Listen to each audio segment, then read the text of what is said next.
सुप्रभात। कैसे हैं आप सभी? आशा करती हूँ कि आप सभी अपने घर पर खुश और खुशहाल होंगे और अच्छे से अपनी पढ़ाई कर रहे होंगे। बच्चे, आज हम करेंगे आचार्य हजारी प्रसाद द्विवेदी जी का जीवन परिचय। आचार्य हजारी प्रसाद द्विवेदी जी जो हिंदी साहित्य के एक विद्वान व्यक्ति हैं, उनकी साहित्यिक विशेषताओं के बारे में और उनके जीवन के बारे में जानेंगे। आचार्य हजारी प्रसाद द्विवेदी जी आधुनिक युग के मौलिक निबंधकार, यानी कि उन्होंने मौलिक अपने खुद के निबंध लिखे हैं। उत्कृष्ट समालोचक, यानी कि बहुत अच्छे वो एक आलोचक भी हैं, समीक्षक भी हैं। आचार्य हजारी प्रसाद द्विवेदी का जन्म 19 अगस्त 1907 को उत्तर प्रदेश के बलिया जिले के छपरा नामक गांव में हुआ था। क्या बताया? आचार्य हजारी प्रसाद द्विवेदी एक बहुत अच्छे निबंधकार हैं, एक बहुत अच्छे आलोचक हैं। इनका जन्म हुआ है 19 अगस्त 1907 को उत्तर प्रदेश के बलिया जिले के छपरा नामक गांव में इनका जन्म हुआ है। इनके पिताजी जो अनमोल द्विवेदी जी थे, वो संस्कृत भाषा के प्रकांड पंडित थे, यानी कि संस्कृत भाषा का इनके पिताजी को बहुत अधिक ज्ञान था। उनका पूरा परिवार ही ज्योतिष विद्या के अंदर प्रसिद्ध था, यानी कि पूरे परिवार का अपने क्षेत्र में एक नाम था, एक रुतबा था ज्योतिष विद्या के ज्ञान के कारण। उसके बाद द्विवेदी जी की प्रारंभिक शिक्षा गांव के स्कूल में हुई थी। प्रारंभिक शिक्षा, नेचुरल सी बात है कि किसी की बच्चे की जो शुरुआती शिक्षा गांव से ही होती है, जहां उसका जन्म होता है। तो ऐसा ही हजारी प्रसाद द्विवेदी के साथ हुआ। वहीं से उन्होंने मिडिल की परीक्षा पास की और उसके पश्चात इंटर की परीक्षा और ज्योतिष विषय को लेकर आचार्य की परीक्षा उत्तीर्ण की। यानी कि इन्होंने अपने जीवन में ज्योतिष विषय के जो आचार्य की डिग्री होती थी, उस डिग्री को इन्होंने पास किया। शिक्षा प्राप्ति के पश्चात द्विवेदी जी शांति निकेतन चले गए। शांति निकेतन कहते ही आपके दिमाग में आना चाहिए कि शांति निकेतन की स्थापना किसने की थी? रविंद्रनाथ टैगोर ने, जिसको हम विश्व कवि के नाम से भी जान सकते हैं। क्यों जान सकते हैं? क्योंकि प्रथम भारतीय थे रविंद्रनाथ टैगोर, जिन्हें नोबेल पुरस्कार पाने का मौका मिला था, सुअवसर मिला था। इनकी रचना थी गीतांजलि, जिसके कारण रविंद्रनाथ टैगोर को प्रथम नोबेल पुरस्कार मिला था। तो हम कह सकते हैं कि शिक्षा पाई जैसे ही हजारी प्रसाद द्विवेदी ने कहाँ चले गए? शांति निकेतन में। शांति निकेतन की स्थापना, क्योंकि बच्चे जब भी आपके सामने कोई ऐसा पॉइंट आए तो उससे जुड़ी हुई सभी बातों को रिवाइज किया करो। मैं ऐसा ही आपसे क्लास में भी करवाती हूँ और वीडियो में भी आपको बता रही हूँ कि शांति निकेतन वो संस्था थी जिसकी रचना रविंद्रनाथ टैगोर ने की थी। रविंद्रनाथ टैगोर वो व्यक्ति थे जिन्होंने 1913 में प्रथम भारतीय होने का नोबेल प्राइज पुरस्कार को प्राप्त कर्ता के रूप में जाना जाता है। कई वर्षों तक वहाँ हिंदी विभाग में कार्य करते रहे। कहाँ पर? शांति निकेतन में हिंदी विभाग में कार्य करते रहे। उसके पश्चात शांति निकेतन में रविंद्रनाथ टैगोर और सीती मोहन सेन के प्रभाव से साहित्य का गहन अध्ययन किया। यानी कि शांति निकेतन के अंदर इन्होंने अध्यापन कार्य करते करते महान जो विद्वान लोग थे उनके साथ मुलाकात करने का, उनके साथ बात करने का सौभाग्य मिला, जिनमें एक थे रविंद्रनाथ टैगोर जी और दूसरे थे सीती मोहन सेन जी। इनके साथ इनका सानिध्य हुआ। आगे द्विवेदी जी के व्यक्तित्व बड़ा ही प्रभावशाली था, यानी कि बहुत बुद्धिमान व्यक्ति थे। उनका स्वभाव बड़ा ही सरल और बड़ा ही उदार था, यानी कि अच्छे हृदय के व्यक्ति थे। वे हिंदी, संस्कृत, बांग्ला भाषाओं के विद्वान थे। यानी कि आचार्य हजारी प्रसाद द्विवेदी जी को अंग्रेजी का, संस्कृत का और बांग्ला भाषा का बहुत अच्छा, इसके साथ साथ संस्कृत, बांग्ला, हिंदी इन सभी भाषाओं का अच्छा ज्ञान था। भक्तिकालीन साहित्य का भी उन्हें अच्छा ज्ञान था। क्यों कह सकते हैं कि भक्तिकालीन साहित्य का अच्छा ज्ञान था? क्योंकि जब हम इनकी साहित्य रचनाओं को पढ़ेंगे ना, उसमें आपको पता चलेगा कि इन्होंने कितनी रचनाएं, जो समीक्षाएं की हैं, वो भक्तिकालीन साहित्य के ऊपर की है। तो भक्तिकालीन साहित्य का इन्होंने बहुत गहराई से अध्ययन किया था। उसके पश्चात लखनऊ विश्वविद्यालय के द्वारा इन्हें डीलिट की उपाधि से भी सम्मानित किया गया था। मैंने आपको पहले भी बताई थी, डीलिट की उपाधि, मानद उपाधि बोलते हैं इसको। जो लखनऊ विश्वविद्यालय है, उनकी प्रतिभा से प्रभावित होकर उनकी विशेषताएं देखकर, उनकी क्वालिटीज के आधार पर इन्हें डिलीट की जो मानद उपाधि होती है, मानद उपाधि बच्चे मैंने आपको पहले भी बताया था, मानद उपाधि वो होती है जो हम पढ़कर प्राप्त नहीं करते। वहाँ कोई हजारी प्रसाद द्विवेदी जी ने कोई एडमिशन नहीं लिया था डिलीट की जो उपाधि है उसको पाने के लिए, बल्कि किसी महान व्यक्ति को किसी भी विषय के अंदर, किसी भी डिपार्टमेंट के अंदर, किसी भी कला के अंदर यदि कोई बड़ा योगदान देता है तो ऐसे व्यक्ति को सम्मानित करने के लिए जो प्रमुख विशिष्ट विश्वविद्यालय होते हैं वो अपनी ओर से सम्मानित करने के लिए, जैसे कि वो हमारे यहाँ पर आए तो हमको उनको सम्मान के रूप में उपाधि से सम्मानित कर देते हैं। तो ऐसे ही डिलीट की उपाधि से सम्मानित किया था लखनऊ विश्वविद्यालय ने हजारी प्रसाद द्विवेदी जी को। रचनाएं, अब हम उनकी रचनाओं के बारे में, उनकी कृतियों के बारे में चर्चा करेंगे। द्विवेदी जी की रचनाएं दो प्रकार की हैं, एक है मौलिक और दूसरी है अनुदित। मौलिक का मतलब होता है बच्चे जो रचनाएं कोई भी लेखक या कवि अपने खुद के विचार, खुद की नई कोई सर्जना करता है उसको मौलिक कृति कहते हैं। और दूसरी होती है उनकी रचनाएं अनुदित। अनुदित का मतलब होता है किसी दूसरे व्यक्ति की किसी दूसरी भाषा में लिखी हुई या अपने ढंग से लिखी हुई किसी भी पुस्तक का अपने शब्दों में किसी दूसरी भाषा में अनुवाद करना अनुदित कहलाता है। यानी कि दोनों प्रकार की इन्होंने रचनाएं रची हैं। उनकी मौलिक रचनाओं में सूर साहित्य, मैंने आपको बताया था ना कि इनको भक्तिकालीन साहित्य का अच्छा ज्ञान था। मैं कह रही थी कि इनकी पुस्तकों के ऊपर जब आप पढ़ोगे तो आपको पता चलेगा। तो इन्होंने समीक्षा की है, इनकी रचनाएं हैं समीक्षा के नाम पर। यानी कि सूर साहित्य, हिंदी साहित्य की भूमिका, कि हिंदी साहित्य में जो सूर साहित्य है, सूर साहित्य का मतलब जो सूरदास के द्वारा लिखित साहित्य है उसकी क्या भूमिका है, उसके ऊपर पुस्तक लिखी है। कबीर के ऊपर पुस्तक लिखी है और पुस्तक का नाम क्या दे दिया, कबीर ही। तो इससे पता चलता है कि इन्हें भक्तिकालीन साहित्य का ज्ञान था। इसके अलावा विचार और वितर्क, अशोक के फूल, बाण भट्ट की आत्मकथा इत्यादि इनकी प्रमुख रचनाएं हैं। प्रबंध चिंतामणि, पुरातन प्रबंध संग्रह, विश्व परिचय, लाल कनेर आदि द्विवेदी जी की अनुदित रचनाएं हैं। ऊपर पहले ही बता चुके हैं कि इनकी मौलिक रचनाएं भी हैं, इनकी अनुदित रचनाएं भी हैं। मौलिक कौन कौन सी हैं? सूर साहित्य हिंदी साहित्य की भूमिका है, कबीर हैं, विचार और वितर्क हैं, अशोक के फूल हैं। ये इनके प्रमुख क्या हैं? समीक्षाएं हैं।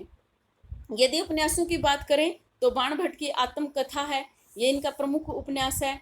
पुनर्नवा इनका प्रमुख उपन्यास है और अनामदास का पोथा इनका उपन्यास है। इनको आप लिख सकते हैं, आपकी जो टेक्स्ट बुक है ना उसके अंदर दिए हुए हैं इनके उपन्यास। अनामदास का पोथा है, बाण भट्ट की आत्मकथा है, चादर लेखा है और पुनर्नवा है, ये इनके प्रसिद्ध उपन्यास है। ये मैंने आपको पहले बताया था कि उपन्यासकार के रूप में भी बहुत अच्छे उपन्यासकार हैं, बहुत अच्छे उपन्यास लिखे हैं।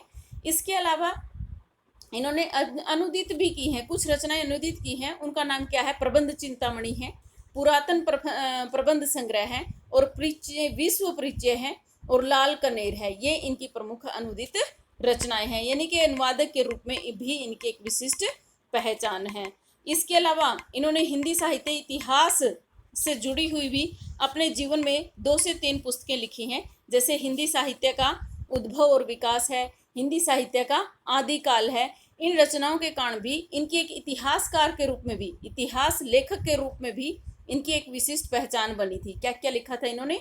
हिंदी साहित्य का उद्भव और विकास, हिंदी साहित्य की भूमिका और हिंदी साहित्य का इतिहास। इन पुस्तकों को जो मैं बोल रही हूँ बार बार, आप इनको अपनी कॉपी के ऊपर लिख सकते हैं, नोट कर सकते हैं और फिर जब आप इसका एक साहित्यिक परिचय को तैयार करेंगे तो आप उसके अंदर लिख सकते हैं कि इन्होंने हिंदी साहित्य के इतिहास भी लिखे थे, जिनमें पुस्तकों का नाम क्या है? हिंदी साहित्य का आदिकाल, हिंदी साहित्य की भूमिका, हिंदी साहित्य का उद्भव और विकास। 3 ये पुस्तकें भी इनके द्वारा लिखी गई थी। आगे हम बात करते हैं इनके बारे में। इसके अतिरिक्त द्विवेदी जी ने अनेक स्वतंत्र निबंधों की रचना भी की थी और जो भिन्न पत्र पत्रिकाओं में प्रकाशित हुए थे। यानी कि बहुत सारे इन्होंने और भी जो स्वतंत्र निबंध थे, यानी कि कुछ निबंध तो ऐसे होते हैं जो पुस्तकों के अंदर छप जाते हैं, पूरे संग्रह बन जाते हैं। कुछ ऐसे निबंध होते हैं जिनको स्वतंत्र ढंग से लिखकर पत्र पत्रिकाओं के अंदर छपवा लिया गया था। ऐसे भी इनके बहुत सारे निबंध हैं। आशा करती हूँ कि ऊपर का आपको समझ आ गया होगा। अब वर्ण्य विषय कि जो इन्होंने रचनाएं अपने जीवन काल में रची हैं उनका विषय क्या रहा है, तो विषय के बारे में पढ़ते हैं। आचार्य द्विवेदी जी ने निबंधों में विश्व भारतीय संस्कृति, इतिहास, ज्योतिष, साहित्य, विविध धर्मों और संप्रदायों के विवेचन की है। यानी कि जो मैंने आपको बताए हैं इनके उपन्यास, अनाम दास का पोथा बताया है, मैंने आपको बताया बाण भट्ट की आत्मकथा बताया है, चारू चंद्र लेखा बताया, पुनर्नवा, उनके अंदर भी इन्होंने हमारे जो भारतीय संस्कृति है, इतिहास है, इन सब का ही दर्शन किया है। तो इनका जो वर्ण्य विषय है, इनके जो विषय इन्होंने उठाए हैं वो भारतीय संस्कृति से जुड़े हुए, इतिहास से जुड़े हुए, ज्योतिष से जुड़े हुए, धर्म और संप्रदायों का विवेचन ही अपनी रचनाओं में किया है। वर्गीकरण की दृष्टि से यदि देखा जाए इनके निबंधों को तो हम दो भागों में विभाजित कर सकते हैं। एक है विचारात्मक निबंध और दूसरे हैं इनके आलोचनात्मक निबंध। यानी कि इनके निबंधों को दो भागों में हम बांट सकते हैं। विचारात्मक निबंध के बारे में पढ़ेंगे। विचारात्मक निबंध दो श्रेणियों में हैं। प्रथम श्रेणी में इनके निबंधों में दार्शनिक तत्वों की प्रधानता है और द्वितीय श्रेणी में सामाजिक निबंध, सामाजिक जीवन से जुड़े हुए निबंध है। यानी कि जो विचारात्मक निबंध इनके बताए गए थे उसमें भी दो भागों में विभाजित किया है और कहा जाता है कि एक कुछ निबंध तो इनके जीवन काल में ऐसे हैं जिसमें दर्शन की बात की है, यानी कि जिसमें जो फिलोसफरों की गई है वो इनके दार्शनिक निबंध है, और जो सामाजिक जीवन से जुड़े हुए निबंध है उनको दूसरी शैली में लिखा गया है। जिस प्रकार से हम पढ़ेंगे इनका देवदारू, तो देवदारू जो निबंध हम पढ़ेंगे वो एक दार्शनिक निबंध के अंदर गिना जा सकता है। उसके पश्चात हम देखते हैं इनके आलोचनात्मक निबंध। इन्होंने अपने जीवन में जो आलोचनात्मक निबंध लिखे हैं उनको भी दो श्रेणियों में बांटा जा सकता है। प्रथम श्रेणी में ऐसे निबंध है जिनमें साहित्य के विभिन्न अंगों का शास्त्रीय दृष्टि से विवेचन किया गया है। यानी कि जो आलोचनात्मक निबंध है उनमें इस बात की चर्चा की गई है जिनके अंदर जो साहित्य के विभिन्न अंग होते हैं, जी किस प्रकार से कि कितने जो छंद होते हैं, किस प्रकार की भाषा प्रयोग करनी चाहिए, किस प्रकार के अलंकार होते हैं, किस प्रकार के छंद होते हैं, किस प्रकार की शब्द शक्तियाँ होती हैं, इन सभी विषयों का विवेचन इनके अंदर किया गया है। और द्वितीय श्रेणी में निबंध वे आते हैं जिसमें साहित्यकार की कृतियों में आलोचनात्मक दृष्टि का विचार किया गया है। यानी कि जो मैंने आपको बताया था कि सूर साहित्य के बारे में, कबीर के बारे में जो ऐसे ऐसे जो निबंध लिखे गए हैं, इसके अंदर किसी भी कवि या लेखक के द्वारा लिखी हुई रचना में अपने निबंधों में उनके विचारों की गहनता, निरीक्षण, नवीनता और विश्लेषण की सूक्ष्मता देखी जा सकती है। यानी कि इन्हें साहित्य के विषय में पूरी गहराई से ज्ञान था और उसका चित्रण या उसका अनुभव हम इनके निबंधों को पढ़कर ही लगा सकते हैं। उसके पश्चात अब हम बात करेंगे हजारी प्रसाद द्विवेदी जी की भाषा के बारे में। तो द्विवेदी जी की जो भाषा है वो शुद्ध साहित्यिक खड़ी बोली है। यानी कि इन्होंने लिखते समय किसी जो अन्य भाषा के जो जैसे उर्दू भाषा के शब्दों की कई जो लेखक लोग थे वो अधिकता रखते थे, लेकिन इनकी भाषा कैसी थी, शुद्ध साहित्यिक खड़ी बोली का इन्होंने प्रयोग किया है। इन्होंने भाव और विषय के अनुसार भाषा का प्रयोग किया गया है। जिस प्रकार का विषय होता है, जिस प्रकार का भाव होता है, प्रेम से जुड़ा हुआ है या ओज गुण से परिपूर्ण है या उसके अंदर प्रसाद गुण का प्रयोग किया गया है, तो भाव के अनुसार और विषय के अनुसार इन्होंने भाषा का चयन किया है। उनकी भाषा के दो रूप दिखाई पड़ते हैं। दो रूप कैसे कैसे, इसको भी दो भागों में विभाजित कर दिया इनकी भाषा को। जैसे सरल साहित्यिक भाषा, सरल साहित्य का मतलब जिसमें तद्भव शब्दों की अधिकता हो, और दूसरा है संस्कृत गर्भित क्लिष्ट भाषा। और कुछ निबंध द्विवेदी जी के ऐसे भी हैं जो संस्कृत गर्भित भाषा, यानी कि जिसमें तत्सम शब्दों की अधिकता रहती है। बच्चे आपने पढ़ा होगा शायद +2 क्लास में सीरीज के फूल निबंध था, तो उसमें देखते हैं बहुत सारे शब्द हैं जो संस्कृत भाषा के लिए गए थे, यानी कि तत्सम शब्द लिए गए थे। तो उन ऐसे शब्दों के आधार पर ही जो इनकी भाषा है उसको दो भागों में विभाजित कर दिया। एक तो जिसमें आसान भाषा का प्रयोग किया गया हो, यानी कि जो तद्भव शब्दों का प्रयोग ज़्यादा किया गया हो, और दूसरी ऐसी भाषा है जिसके अंदर संस्कृत गर्भित यानी कि तत्सम शब्दावली का प्रयोग अधिक किया गया है।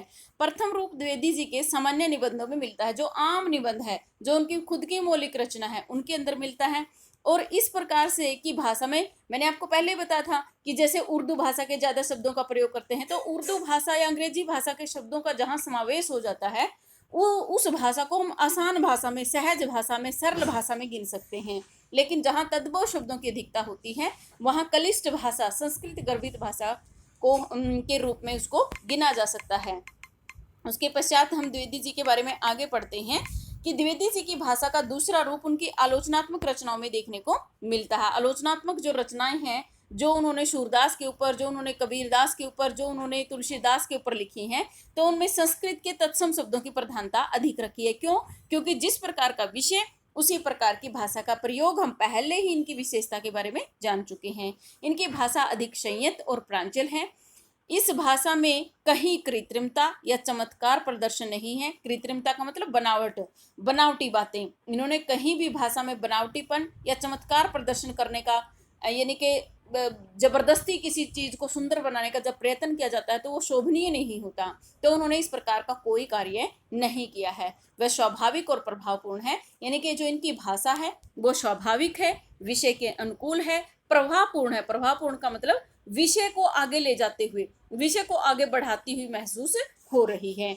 आगे हम इनकी चर्चा करेंगे इनकी शैलियों के विषय में, कि जो द्विवेदी जी थे, इनकी जो शैलियां थी कि किस किस शैली में इन्होंने रचना की है। शैली होती है किसी भी विषय को जो लिखने का तरीका है, उसको हम शैली कहते हैं। प्रथम यदि बात की जाए गवेषणात्मक शैली, द्विवेदी जी के विचारात्मक तथा आलोचनात्मक जो निबंध है इस शैली में लिखे गए हैं। कौन सी शैली में? गवेषणात्मक। यह शैली द्विवेदी जी की प्रतिनिधि शैली है, यानी कि सबसे प्रिय शैली है, सबसे प्रमुख शैली है। इस शैली की जो भाषा होती है, जो गवेषणात्मक शैली होती है, इस शैली की जो भाषा होती है संस्कृत प्रधान या तत्सम शब्दों का प्रयोग उसमें अधिक होता है। प्रांजल, सुंदर भाषा का प्रयोग किया जाता है।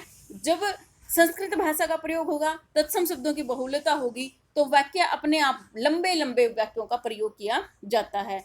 इस शैली का उदाहरण यहाँ पर दिया गया है, आप कहीं से भी उठा सकते हैं। यानी कि जब किसी भी रचना को रचते हुए तत्सम शब्दों का अधिक प्रयोग किया जाए, जब उसके अंदर जो लंबे लंबे जब तत्सम शब्दों का प्रयोग होगा ना, जो भी लेखक या कवि करेगा उसके अंदर ऑटोमेटिकली उसके जो कथन होंगे, उसके जो वाक्य होंगे वो बहुत लंबे होंगे। ये गवेषणात्मक शैली की पहचान होती है।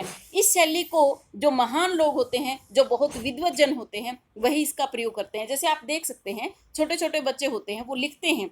जैसे उनको बोला जाए कि आप निबंध लिखिए, आप अब मेरा मित्र लिखिए, वो लिखेगा मेरा नाम काजल है, मैं 5वीं कक्षा में पढ़ता हूँ, मेरी माता जी ये करती हैं, मेरे पिताजी ये करते हैं। तो इतने छोटे छोटे वाक्यों का प्रयोग करता है।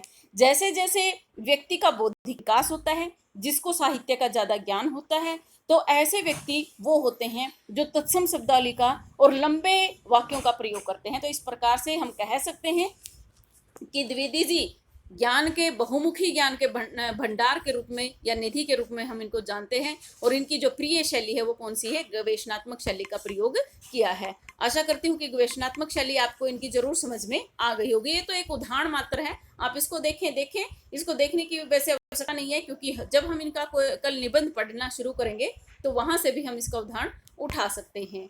नेक्स्ट, यदि इनकी विशेषता के बारे में बात की जाए, वो है वर्णनात्मक शैली। यानी कि इन्होंने अपने जीवन में गवेषणात्मक के साथ साथ कुछ निबंधों में वर्णनात्मक शैली का भी प्रयोग किया है। द्विवेदी जी की वर्णनात्मक शैली अत्यंत स्वाभाविक और रोचक है, यानी कि बहुत ही स्वाभाविक भाषा का इन्होंने प्रयोग किया है, रोचक होती है। इसमें जो वाक्य है वो छोटे होते हैं। इसमें संस्कृत के तत्सम शब्दों के साथ उर्दू के जो शब्द हैं उनका भी प्रयोग किया जाता है। अंग्रेजी के शब्दों का विषय के अनुकूल जिस भाषा के शब्द हैं उनका प्रयोग इसके अंदर किया जा सकता है। और इसके जो वाक्य होते हैं, जो गवेषणात्मक शैली होती है, उसकी अपेक्षा छोटे भी होते हैं।